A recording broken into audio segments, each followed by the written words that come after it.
Okay, block 7, week 1 for our extras program, and this one is going to be the start, of course, of a new block. So I'm going to take you through some of the things that we're going to be working on and building up across the course of this. So first off, we hit a block there where we were working, on our body weight push-up progression. So we're building that up and working on that in particular. We're now going to be taking a switch over, and each week is going to be focusing on pressing endurance, and that's going to be more of a general focus on our ability and our ability to withstand a higher volume of pressing movements, and also build up a little bit of stamina in the muscles there as well in those pressing movements. And likewise, we'll be doing that with our pulling movement pattern as well. So that'll be pulling in all directions. So that'll be a pull up, a bent over row, and different variations of those movements so that we can build up some endurance there and progress that nicely. Whenever we see endurance or strength is going to be more of a top end strength thing. Is going to be much less reps. Okay, so maybe like in the 3 to 5 range. Endurance, we're going to be talking about 10 to 20 and above. So much bigger rep ranges and your ability to withstand multiple reps at a time. Our skill transfer stuff that we're going to be doing this week for our barbell work is going to be our snatch. So we're going to be working on our snatch in the form of pull snatches, high hang muscle snatches, and high hang power snatches. So this is all going to be about I've got this in the instructions as well. Tall snatch is your speed under the bar and your ability to punch up hard and get under it. Your high hang muscle snatch is your ability to use your upper body to turn the bar over quickly. And it's also going to be a reflection on how hard and how explosive you can open your hips and get the bar moving fast in a vertical direction without jumping.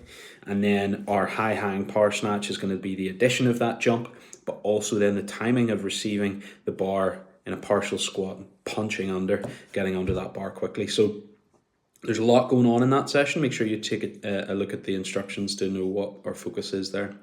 We'll then have some engine work on Monday, where we're going to focus on the likes of our Hyrox specific work there. And that will be just another kind of Hyrox focused workout. And this one in particular, we're going to be looking at burpee broad jumps and interrupting your movement there with some work to be done throughout the course of that. We'll have our core progression as always, and this week we're going to be focusing on a real solid contraction of the midline and holding a real good compression in your midline with parallel tuck holds, front scale raises, and some ab mat sit-ups, but they're going to be a bit slower, a bit more controlled. We'll have the return of our skills, skipping progressions, so we'll have some single under practice and variations, and our double under work on Saturday as well.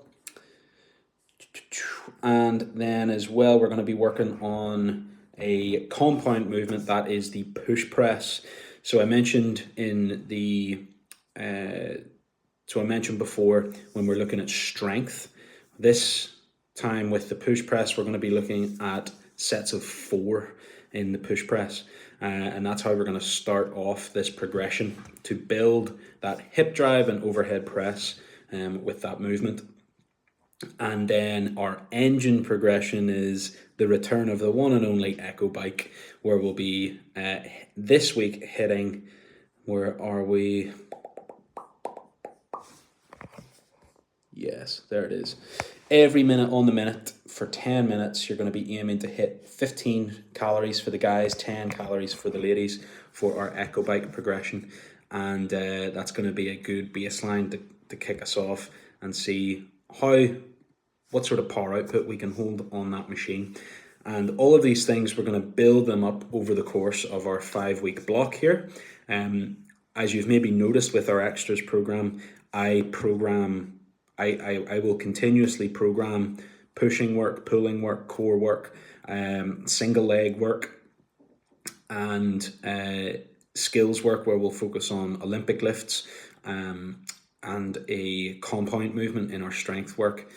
The endurance stuff or the engine stuff will fluctuate, but we'll have one main progression for a machine. So that is the general flow. So even though I'm programming in 5-week blocks, ideally over the course of a year, for example, you'll see a progression in all of those things. And even if you maybe haven't focused on your strict pull-up, or we haven't done a block focusing on the strict pull-up for 2 or 3 blocks, you'll find that when you go to test it again, that will have improved because you've still been working on your pulling across the course of those few blocks, despite not having directly tested your strict pull-up. So that's the way typically I'll work with all of my programming. I like to indirectly progress movements with similar movement patterns, and encouraging a progressive loading every time you return to a movement or a similar movement, and that in turn has a progressional effect. Progressional, I think that's a new word, and ideally putting the needle in the right direction of your fitness. So that's all from me on our extras, guys. I hope you enjoy the sessions. If you have any questions, give me a shout, and I'll see you soon.